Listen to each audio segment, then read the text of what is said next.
What is up, everybody? It's Dr. Vibe here, host and producer of the award-winning Dr. Vibe show. As always, I'd like to say you're blessed, highly favored, a magnet for miracles, and a solution for someone's problem. I'm also the 2018 award winner of the Innovation Award winner from the Canadian Ethnic Media Association.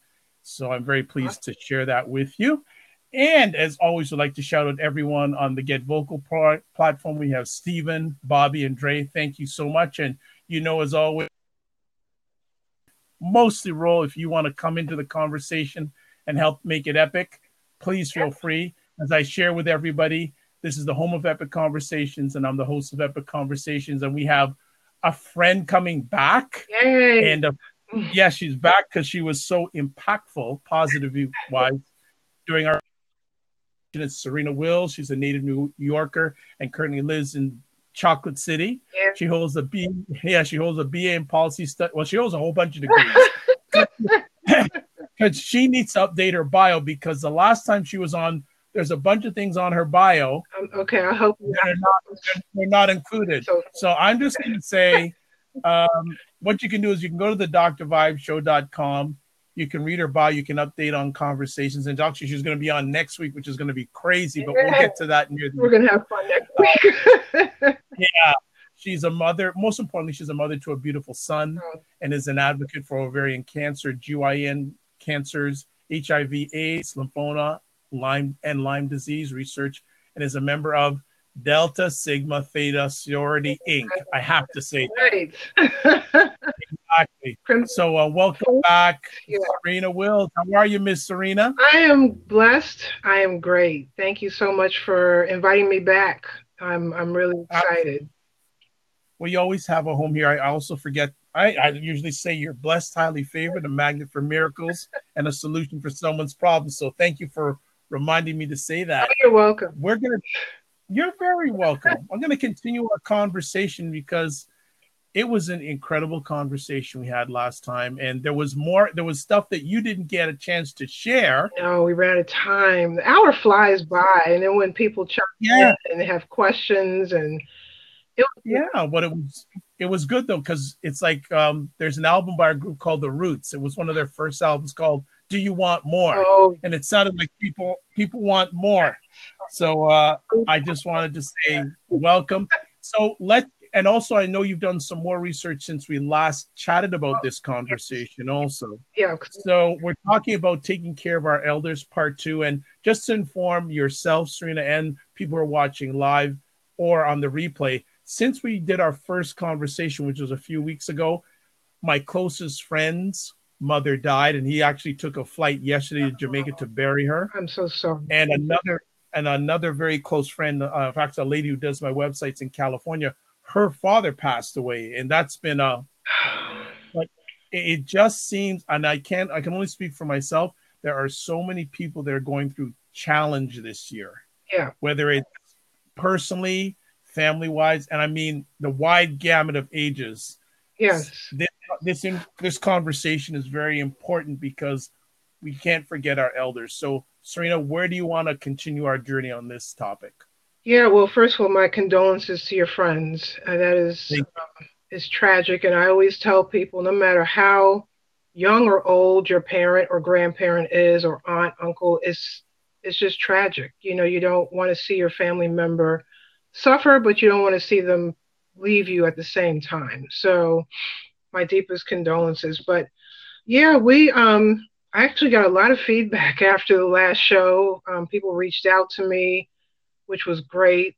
Was able to answer additional questions and did some research, because there was a couple of questions that were, even myself, I had to go and do the research, and I'm glad I went back and looked, because a lot of people were concerned about if they become their parents' caregiver or an elder's caregiver, what happens legally, and what happens with debts, what happens with medical costs, while that loved one is alive, and how soon should you have a conversation with your elder. So I did, of course, it's never too early to have a conversation with your elder about becoming their potential caregiver.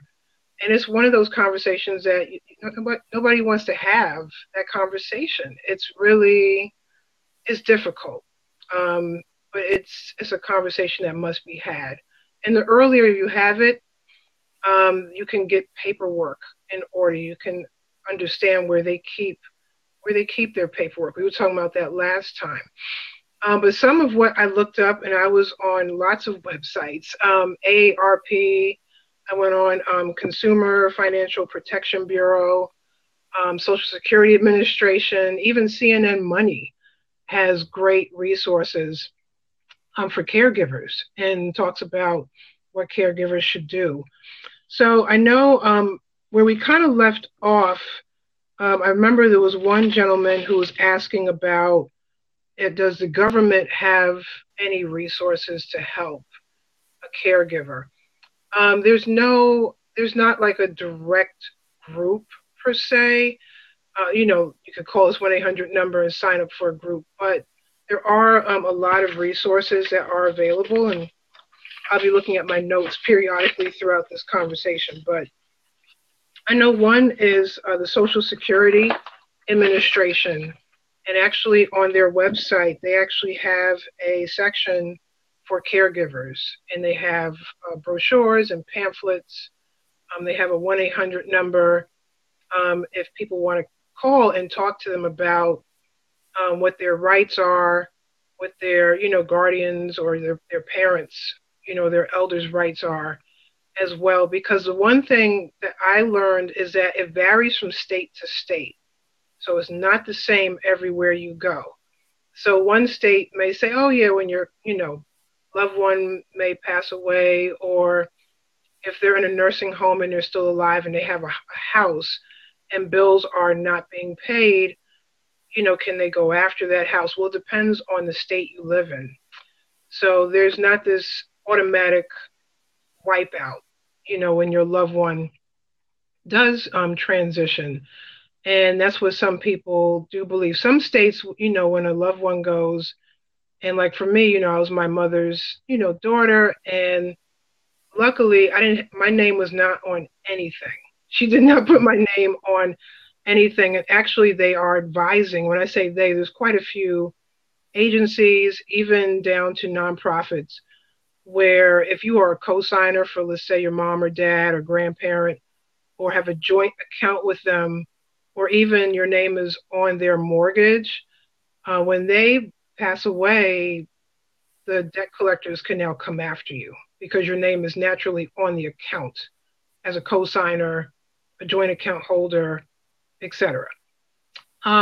Even their 401k and their retirement funds can be tapped as assets unless they name a beneficiary. So if I was on my mom's retirement as a beneficiary, depending on the state, again, I might get all of it, or they might take whatever was owed in regards to medical bills or outstanding debts, and I would get the balance. So it really does depend on the state that you live in. And I would just tell people to start with places like the Social Security Administration. There was another website I found, and they're literally called caring.com. And they're all about caregiver support. They have vital resources, and they actually type in your zip code, and they will know like the rules and regulations for your state. So like I said, it's state to state. So that's one thing to really, that, we touched on and we talked about it some, but I wanted to come back with just some more research. Just being a caregiver, just as. I just wanted to interrupt here. Yeah. And Dre is mentioning in New York City, family can get paid to take care of their elderly or disabled family and earn a living wage doing it. Yeah. New York, like I was telling you, my mom, because she lived in New York, I did not, but luckily her medical bills were covered by Medicaid, thank goodness. But they didn't even come after me for the balance. The balance was very small, but New York, she was in Queens, New York, and they just 1, 2, 3 automatically just took care of everything else. And I did read that in certain states, that you can inquire about, financial support depending on your state or even just your city. So that's a great point. Thank you. Absolutely. Uh, what are some of the common, how can I say, common things that people do not have in place when it comes to taking care of the elderly? Yeah, well, definitely a plan. So, and that's why the conversation needs to happen in advance. Like with me, and just for those who might not have been on the last show, I didn't know I was going to be my mother's caregiver at the age of 34. And we didn't know she was that sick. She didn't know she was that sick. And this is a conversation that we touched on and we started to scratch the surface because I think she knew internally something was really wrong, but she just didn't go to the doctor. But there really was no plan in place, especially me being her only biological child, and I was out of state and I lived 4 hours away from her. And my grandmother at the time was in her mid 80s. And she has, thank goodness my mom has two siblings, and my aunt really, stepped up and helped out tremendously and was her other caregiver. But there was no plan. There was no what if, there was no what if conversation until the what if happened. And then the what if happened when she went in the hospital the second time and was diagnosed with stage 4 ovarian cancer. Now what? And I live in Virginia, you live in New York City, and now I'm your health proxy and I'm taking care of all of your, which I didn't mind. It's an honor to be her caregiver. And if I can rewind time, there's certain things I would have done, which is I would have become her power of attorney. Because while she was still coherent in her right frame of mind, we could have done that. But I didn't take that step. So you bring up a very interesting key point there, making sure that there's a power of attorney. Yes, that is very, very important. And why is it important? Well, for example, my grandmother, I mean, thank goodness she's healthy and well. She'll be 95 next month. So, and she said she took a few pages out of my mother's book and wanted to get things done in advance.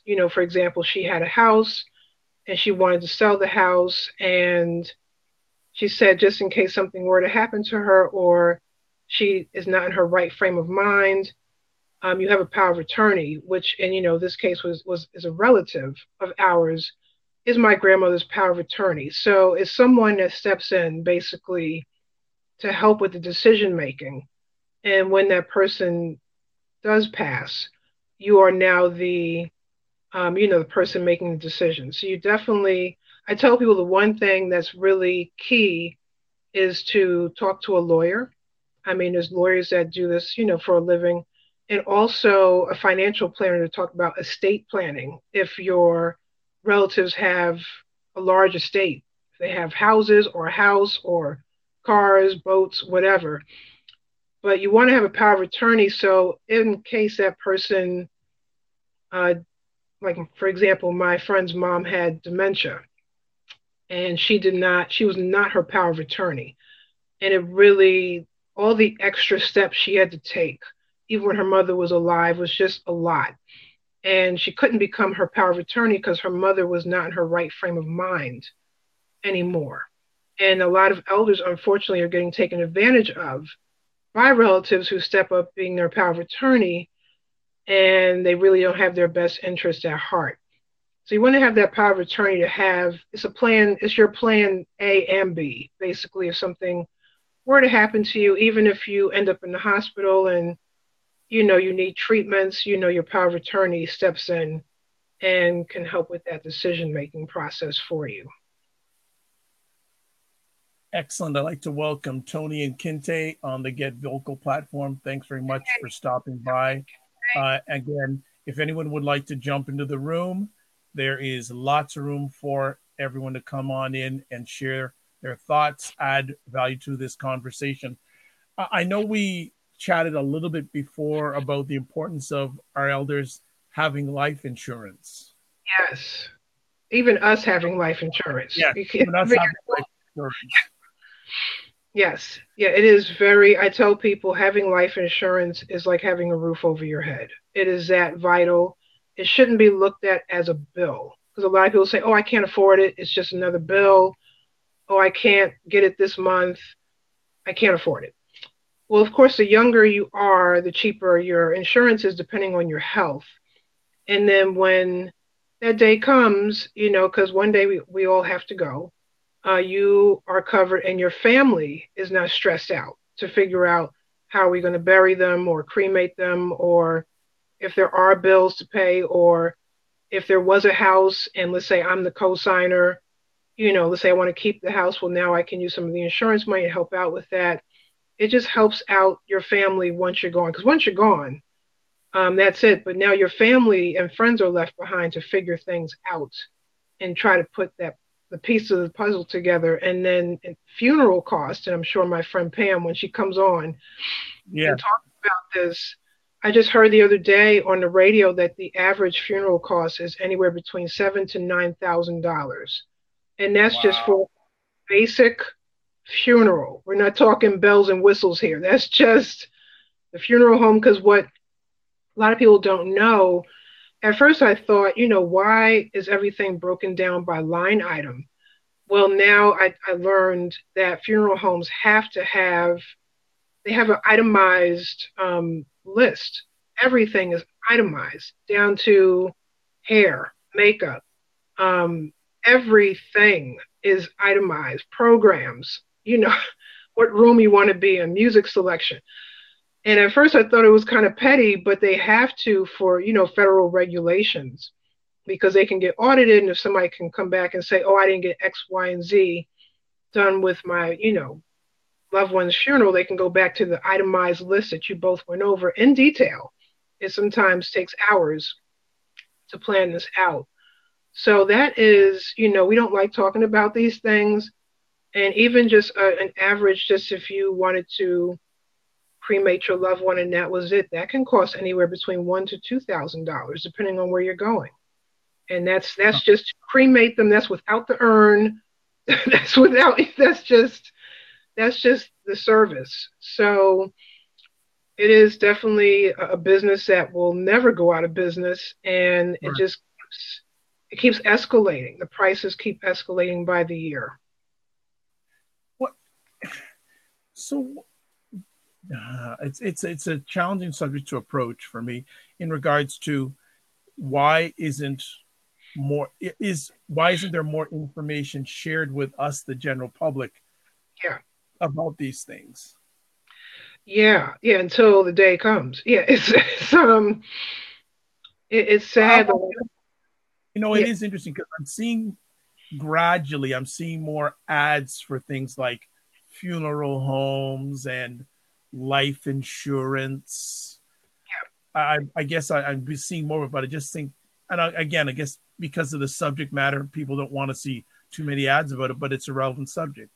yeah. I mean, people naturally want to shy away from that. Nobody wants to talk about that. And even just caregiving support. My city where I live at, if I just go into the city's website and just put in caregiver support, there is a group within the city, that I live in, and they have tons of resources. They have their own website, and even that's not talked about on a larger scale. Is how can I prepare to be a caregiver? What does it take? Are there benefits? Can I take care of myself while taking care of my loved one?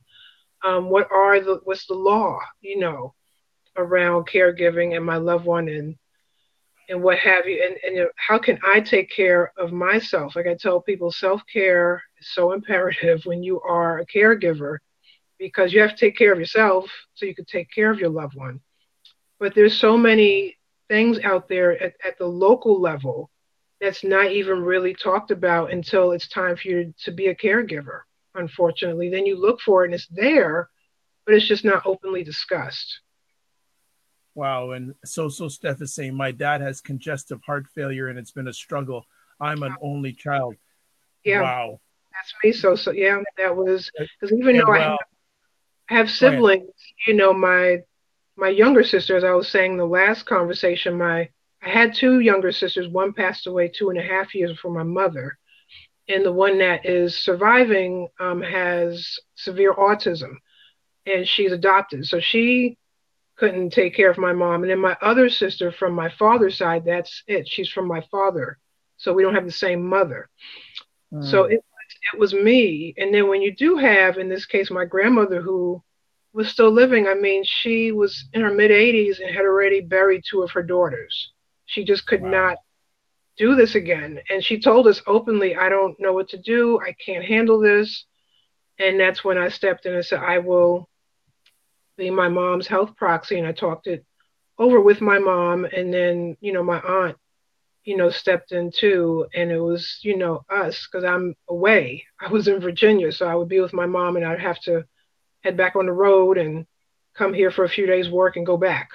And I was back and forth for 6 months taking care Mm. of. Let me ask if you had any experience, either directly or indirectly, with nursing homes. Yes, because part of my mom's journey was a nursing home. So she went from a hospital, because if the hospital can't treat you, they can't keep you. So Mm, and she was too sick to go home. So the next step was, now I had to fill out all this paperwork. And luckily, this is where I was talking about caseworkers.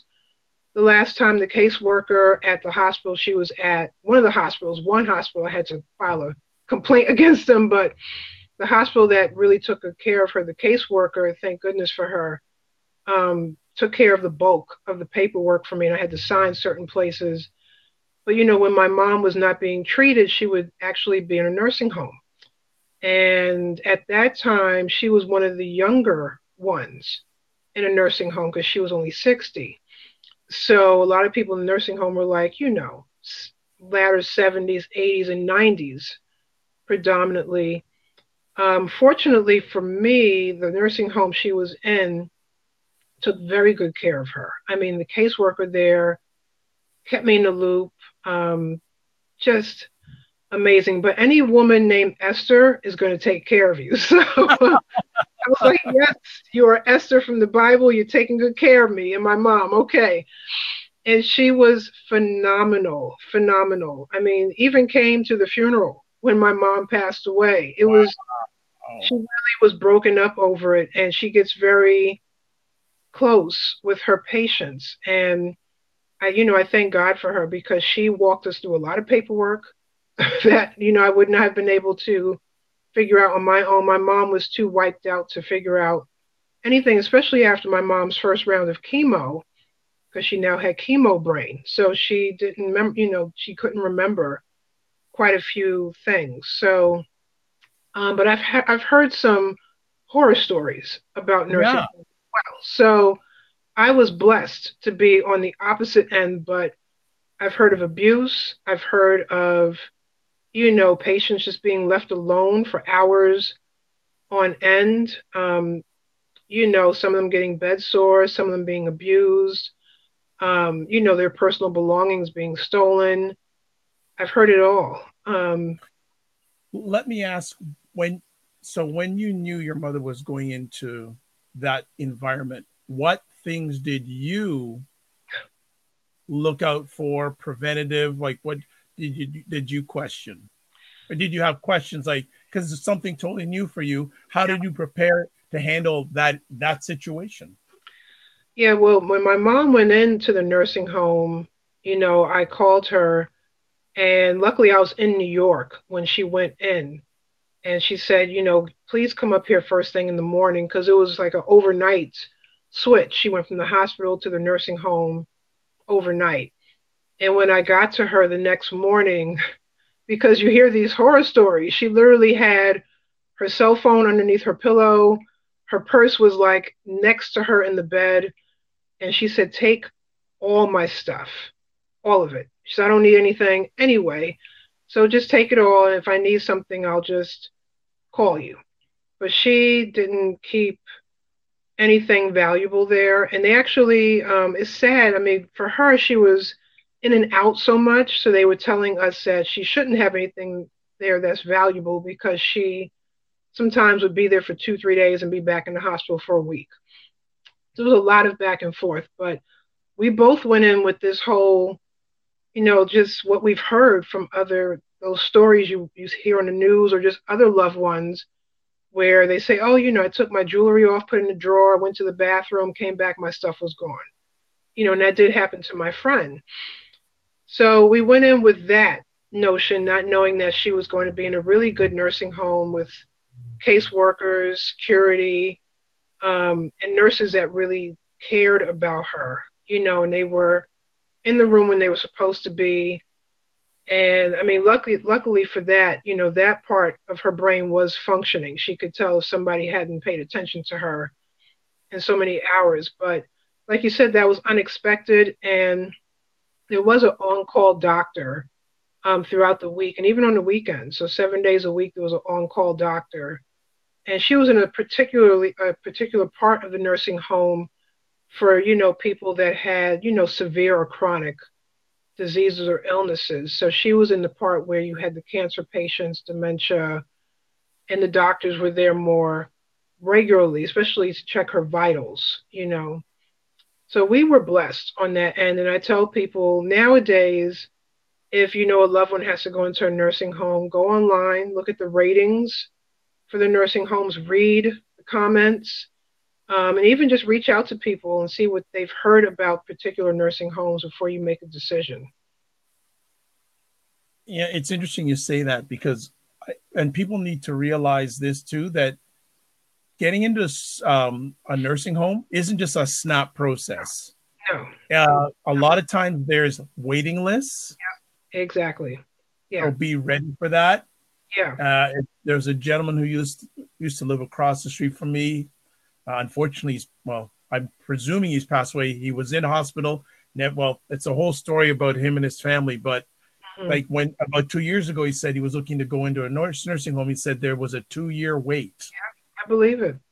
Yeah. The same with assisted living, because that's the other thing caregivers are looking at. So I have a loved one and they're not nursing home material per se. They can go into, let's say, assisted living, and then some assisted living places like my grandmother's have memory care in them. So you have like Sunrise, you have the Atria, there's all kinds of, assisted living facilities out there that are nice, state of the art, 3 square meals a day, you name it. So as a caregiver, and in her case, her power of attorney, they went around and looked at a couple of assisted living places before they settled on one.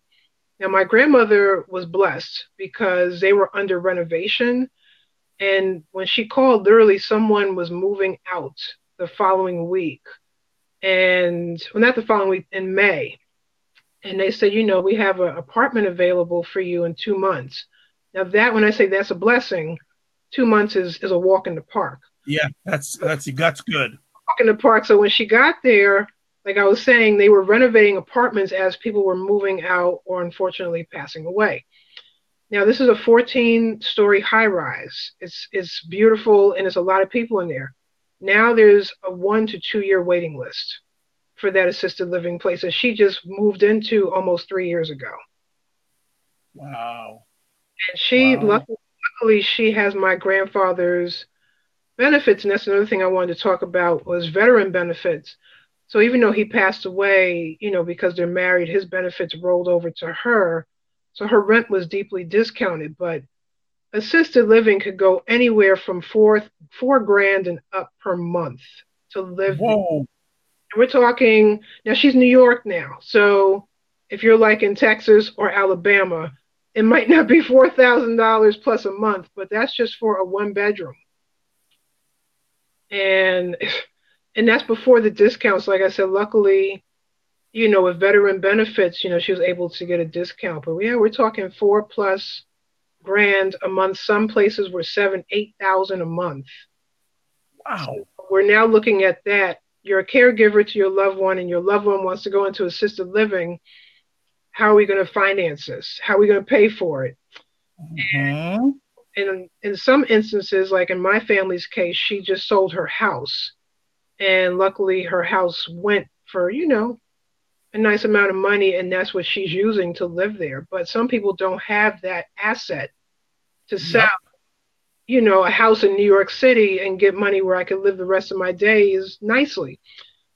So that's why I tell people this conversation about being a caregiver to your loved ones has to start early on.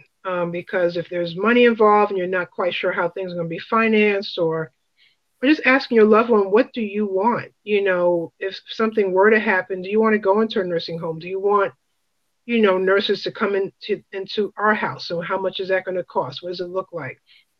And just to see what's going to make them comfortable. And that way when things do happen and you have to now go into caregiver mode, you both have a plan of action. You know how to execute it. You're not caught off guard. Excellent. This is very good stuff. A few things I want to catch up on. Always first things first, want to shout out. I believe I said hi to Brad, and also I did not say hello to Donald. So Donald, thank you so much for jumping in. Also, Steph is sharing some great stuff. She said, I have to get my dad's groceries delivered, work with his caseworker, paperwork, deal with his lazy sisters. He also gets paranoid. Had to get his Meals on Wheels and health insurance through the county because he refused to get Obamacare.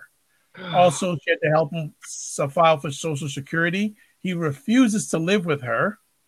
And she's about 45 minutes drive away from him.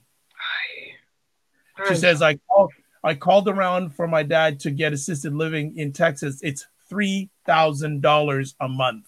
See, and that's Texas. You see what I'm saying? Like this, the rates are, and that's probably for like either an open, like a studio, or just a 1-bedroom, and it's like 500 square feet. That's the other thing. It's not big. I'm talking 5, maybe 600 square feet, maybe.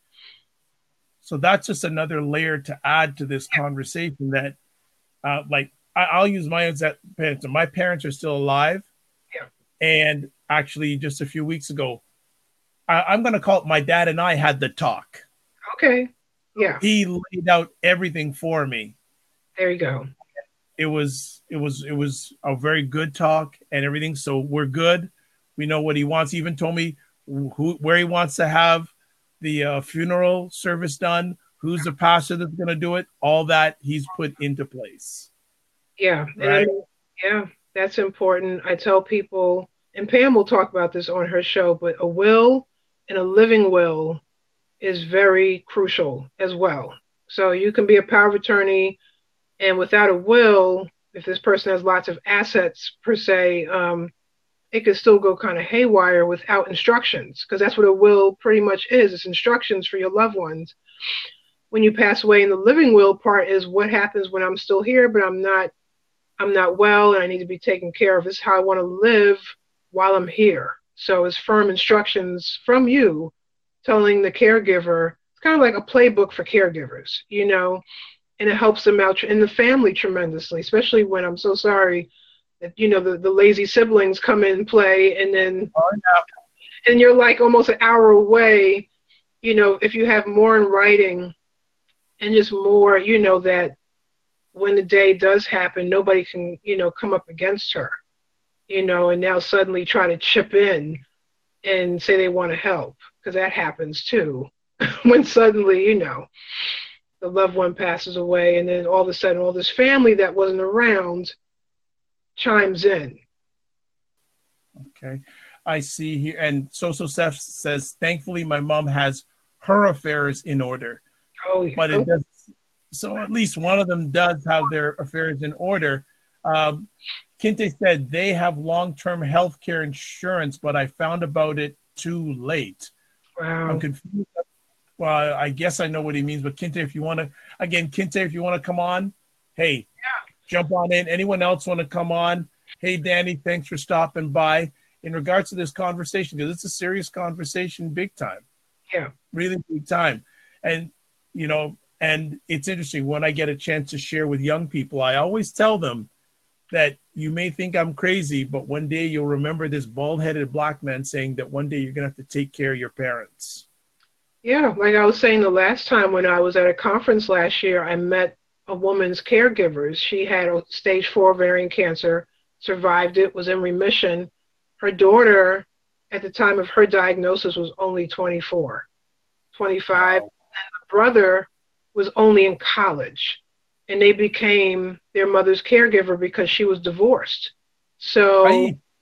she, the daughter said, I'm just graduating college. The plans that me and my mom had were, now we can hang out and go on vacation. Her mom just started to get sick. And she says, I became my mom's caregiver and I wasn't even 25 years old. And this is something we had talked about to happen in the far off future, because her mother was not that old. Her mom was probably in her 50s, when she was diagnosed with stage 4 cancer. So when I met her, she was not even 30. Last year, she was still in her 20s, and her mom was in remission, thank goodness.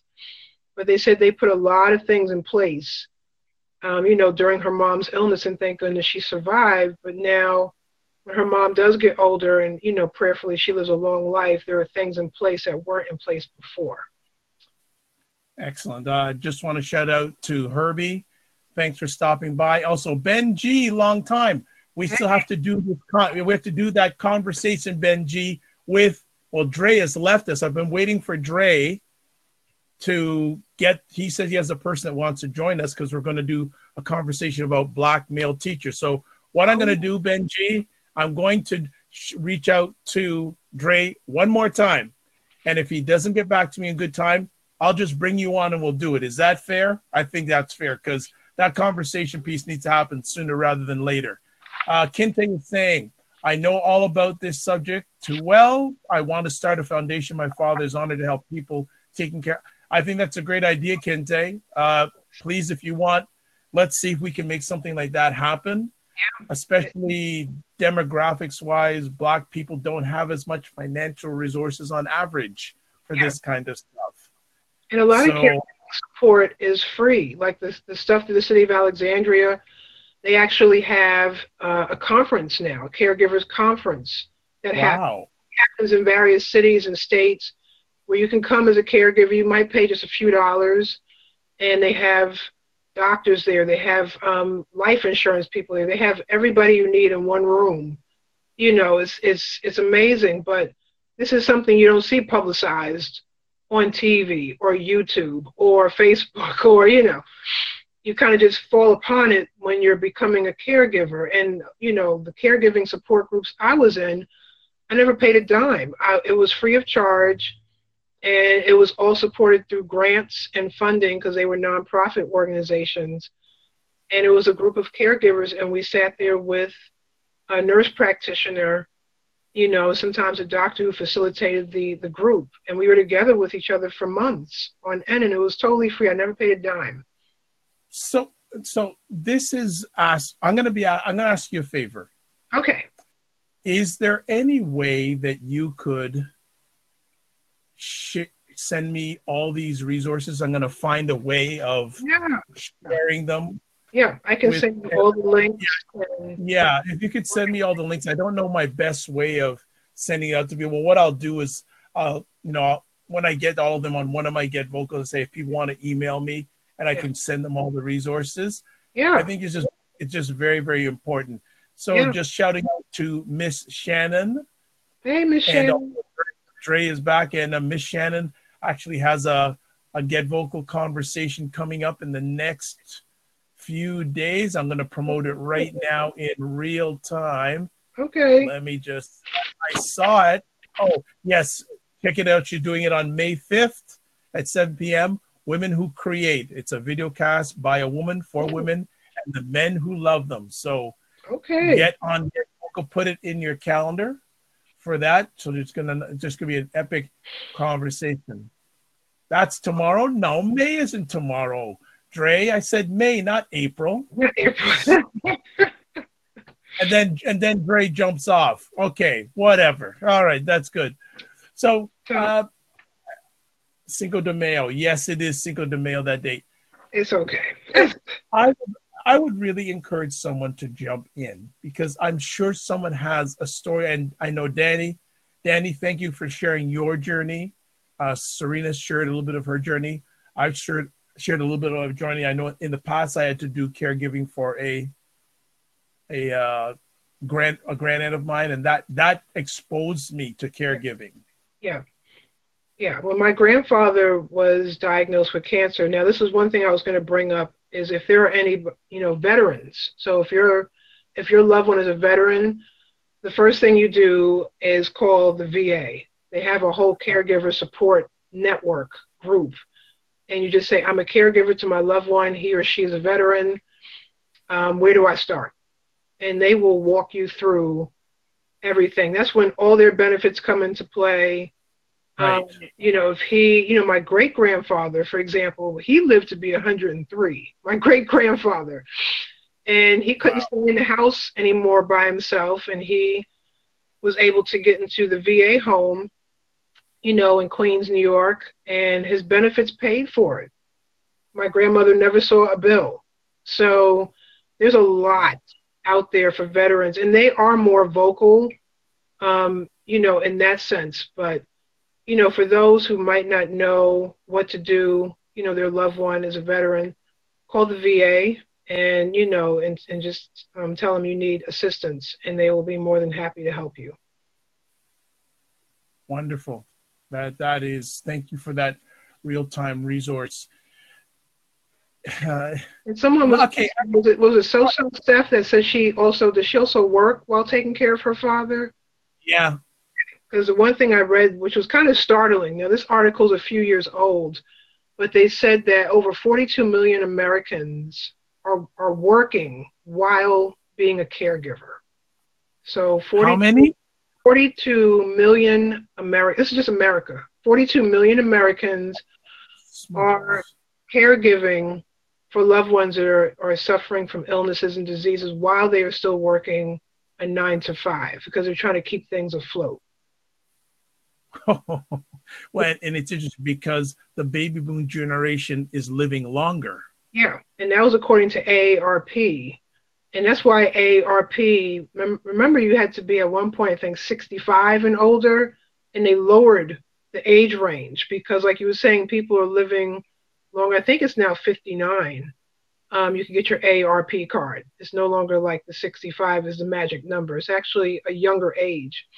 Because, like you were saying, people are living a lot longer. I mean, my great grandfather was not a baby boomer. I mean, he was 103, and this was 1998 when he was 103, or 1999.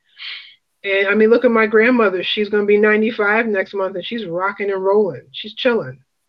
So, she has no intentions on going anywhere anytime soon. So that's another thing to talk about as a caregiver with your loved one is, let's say the loved one does live to be 100, 105, 110.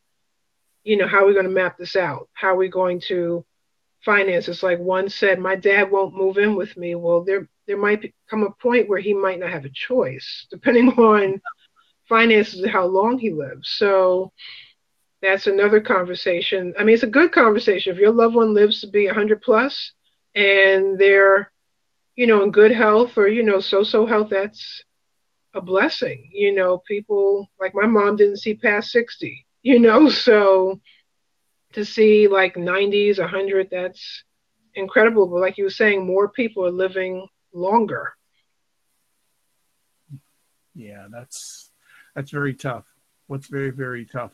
What are some of the, can you give an example, some challenging stories you've heard when it's come to this subject? Of just caregiving or? Yeah. And yeah, whether, in regards to caregiving, one or two challenging stories that you've heard. Well, I know just for me personally, I was suffering from significant burnout being a caregiver. I was not sleeping well at all, because I was pretty much on call. I felt like I was a doctor. Give me a white coat, just they were calling me sometimes 3 and 4 o'clock in the morning about my mom, and I had to pick up the phone and talk to them. So I lacked self-care back then. I didn't take care. I was too busy taking care of her. I didn't really turn it around and take care of myself the way I should have. And by the time my mom had passed away, I had almost lost 10 pounds. Now, I'm not big. I'm a slender woman. And I was like, why are my clothes getting baggy? Because I was forgetting to eat. I was like constantly on the go. And like I said, I would leave work Friday at 5 p.m., hit the road, and go to New York and turn back around on Sunday night and get in sometimes midnight after 1 o'clock in the morning and go to work. And that was my routine for 6 months. And sometimes I would just be in New York longer than that. So that's one challenge that I warn caregivers now that I've been in those shoes is to really take care of yourself. It's try to get sleep if you can. I was on care.com earlier. There's a website where you can actually find and hire a caregiver. A lot of them are vetted, criminal background checked and everything like that. Because sometimes you do need an extra person. You are the caregiver, but sometimes you need that person to take over so you can go to sleep or so you can work throughout the day and not worry so much. You're always worried about your loved one, but not be overly worried. So that's one thing. I know on the end of, the person that's not feeling well or ill or just getting older, they're worried about, sometimes they're not even worried about themselves a lot. They're worried about you. My mom was always worried about me, and I'm worried about her. And, she would actually, there were times where she sat and cried and said, when I pass, who's going to take care of you and Christina? That's my sister. And who's going to take care of your grandmother? She was more worried about us. And I'm like, you have stage 4 cancer. Like we're worried about you. But she, at the end of the day, she knew her fate. So that was another struggle I saw. Another one was I was fortunate to have referrals to caregiving support groups. I don't know what I would do without friends and loved ones who said you should check out Life with Cancer. They have a free support group just for caregivers who are taking care of their loved ones with cancer. Or my friend, her mom is like, oh, you should check out this organization because they focus on HIV/AIDS and they have support groups for caregivers. So I mean, because I have my church, thank goodness, and they have counseling. Not everybody's church has that. So, just knowing that support is out there and resources is a struggle for some people because they don't even know where to turn or where to look or who can you trust. There's a lot on the web. There's a lot of organizations, but do all of them mean well? So that's why you have to do your research. And then, like, at the end of the day, the finances is a huge struggle. That's huge, especially if you don't even know where to start to take care of your loved one.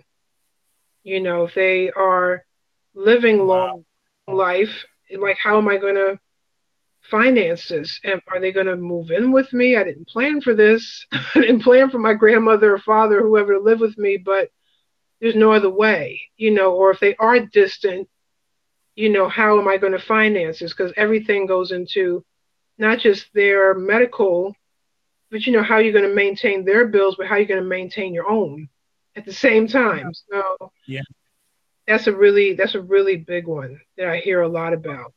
It's interesting that Kenta is saying, believe it or not, I found good resources on Craigslist. He looked everywhere. Yeah.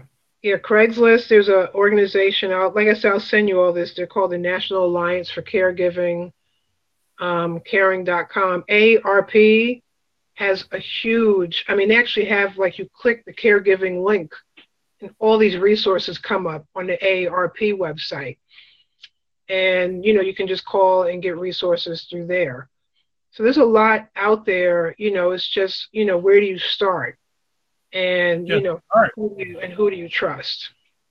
Well, and it's very interesting. I'm just taking a look at the National Alliance for Caregiving. They have their annual conference coming up on April 15th in New Orleans. Yeah, and yet they have, like, big conferences where thousands of people come out because, like I told you, there's 42 million people who are caregivers in the United States, and that's statistics from a few years ago. It's probably more than that now, but yeah, they have conferences all over. Sometimes there's a small network. I know in New York City there's the Share Cancer Support Group, and they're a nonprofit organization out of New York City, and their focus is breast cancer and ovarian cancer.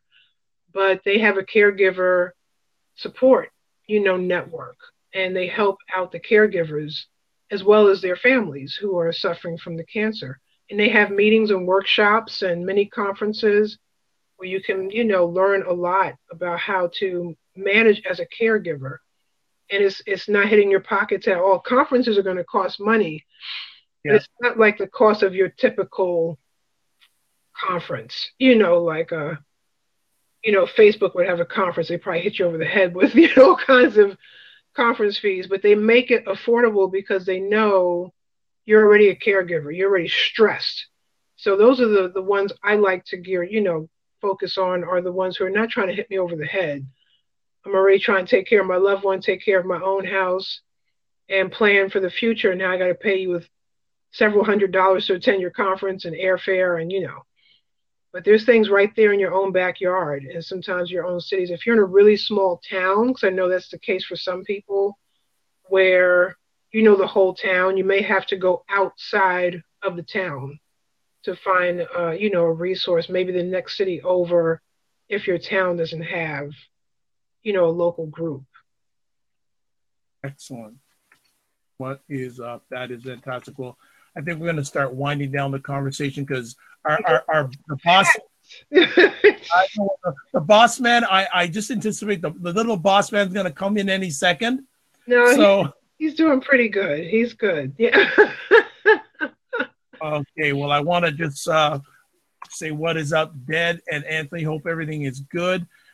Anyone have any questions or want to jump in before we start winding it down? Everyone's just been listening and typing, which is A-okay. Just want to give a call if anyone wants to share. Kinte, I thank you for the sharing you've been doing on this conversation. Also, so Steph, I think she has jumped out, but really appreciate it. Anyone have any final comments before we start winding it down? I know one thing just to bring up again, because this came up the last time, was about creditors.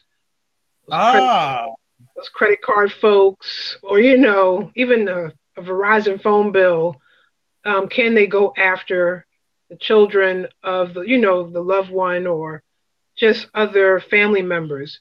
So they actually have a time frame to make claims against your parent's estate. So if your parent has an estate, they can actually file a claim against the estate to get their money. So whether it's putting a lien on your house or et cetera. But again, if you are, like, for example, I had a battle with a creditor and my mom only owed a few $100s and they wanted to try and get it out of me. And I said, no, sorry, my name is not on her credit cards. I'm nowhere on anything. And they tried to keep, bothering me. So luckily I have, a judge and a lawyer in our family, and I had to contact her, and she said, just give them my number if they give you any more problems. But they will try to come after you, even though they really shouldn't. And it's a shame. Even a $95 Verizon landline bill, they were trying to get me to pay it. And I was like, I'm not paying this. She's gone. I've been trying to shut the phone off for a month. I'm not paying this bill. It's not in my name. It's never been in my name. So they will really try to nickel and dime you. This is during a time when you're grieving. So you're going through, now, I'm no longer my mom's caregiver in a physical essence because she's gone, but I'm now taking care of her affairs, and they're trying to come after me. It was really, and it was the ones who had the lowest balances that were the most petty. They were so petty. The ones with the bigger balances, they just wiped out her debt and sent me a sympathy card. So that's the other thing to be aware of, that some of these folks, they are like sharks and they will try to come after you as a caregiver. Wow. Yeah, they just really disturbing. Really disturbing. People are great targets when they are grieving. You catch it from everywhere, Kinte says. Yeah. Very. All right. Well, we got a lot of comments, but that's all right. Well, Kinte, he's just adding positive value by I am shy, right, Kinte? Yeah. Yeah. No one on this live stream will even go near that commentary. It's all good. I Yeah, appreciate you, Kente. it's the Kinte fan club is in full effect, right? Well, Miss Serena, I'd like to say thank you again for taking positive, productive time Oh, in your very welcome. schedule to share with us. If people would like to get in touch with you, how can they do that? Sure. Well, just a little bit about me. Everybody go to my website, serenawills.com. And that is my website for the published author side of me. So I'm a writer, a poet, a published author. And there you could read, like you were saying, my bio, I have to update it there too. Now, I'm also a national board certified health and wellness coach. And I just received my board certification in November. And I took the boards in November, received it in December, and my coaching practice will be up and running. I give it about 2 more months. I'm working out some tweaks. So everybody knows my username is Divine Right on Twitter, YouTube, but that will also be in alignment with my health and wellness coaching practice. So stay tuned for that. I will prematurely put the website out there because it's out there. It's just, it's functional, but I'm not taking clientship. But it is divineright.com, and right is spelled WRYTE.com.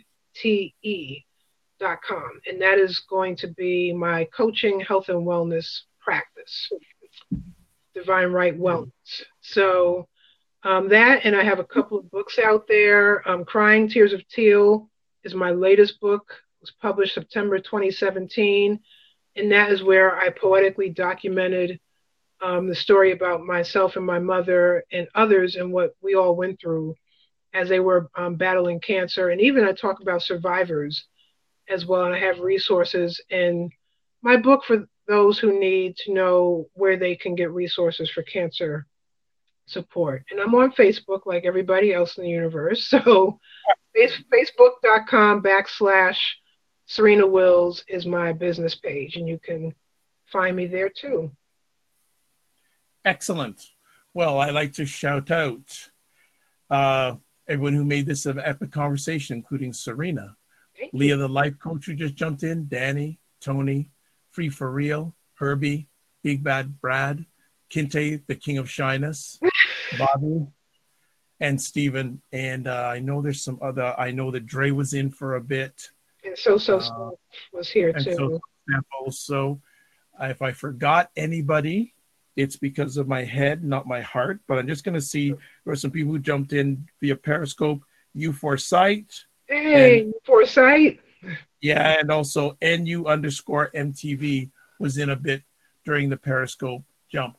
I am Dr. Vibe. I am the host of Epic Conversations, and this is the home of Epic Conversations. If you want to touch base with me, I think I'm just going to go a lot shorter these days because I could list all the things that I'm a part of, but I say people get bored. So I'm going to make it easy. Just go, if you're on the Get Vocal, just go to there. That's my website, the VIBUSHOW.com. What I will do, though, is share with you upcoming conversations that I will be hosting. Right now, it's a little bit after 8 o'clock Eastern time on April 4th. In 1 hour's time, I'll be hosting another conversation for another platform. The organization is called M&M Masculinity, and I'm going to be hosting a conversation. The friend that will be on will be Owen Williams, and he is a coach, and he's going to be talking about, to be a great dad, you need to be a great husband. Wow. So he's going to be on at 9 o'clock Eastern time, April 4th. Then tomorrow night, April 5th at 10 p.m. Eastern time, I have Katura Kendrick from Shanghai, China live. Wow. She's going to be talking about finding her voice. On Monday evening, 8 p.m. Eastern time, I have Jamie Bowles, who is the CEO of WJMS Radio. Things were going really good for Miss Jamie until a few months ago. She found out that she has stage 4 lung cancer. Yeah. She's in her early 30s, but she's going to share how she's overcoming it. Wow. What else do we have coming up? And next Wednesday evening, At 9 o'clock, the madness will be in full effect.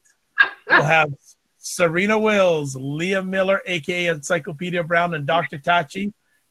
Sorority talk. That's all that needs to be said. The following evening, we again hosting for Men and Masculinity. I have Robert Leung talking about men. Why wait till you die to have your eulogy, to hear your eulogy? So he's going to be on with a gentleman that he's been coaching for a number of years, and they're going to read each other's eulogy to each other. Wow. And that's what some people do. They go as far as their will. Okay, and then we got some other stuff coming up, but I'm going to leave it at that. I'm going to end it off right now. As always, someone's trying to call me, and I can't do that. Oh, no. I got to cut them off because I'm finishing off here. So, like to say, live your life as a dream. If you can dream it, you can make it. Next up, sometimes you have to get smaller to get stronger. Block assumptions. And then finally, I always have to wait for this to come up. And you know that person's going to probably call again. So we got to make it quick. Aim bigger, aim better, aim higher, aim wider. God bless. Peace be well. Keep the faith. And thanks for watching. And hopefully see you in a little less than an hour. Good night, everybody. Good night. Thank you.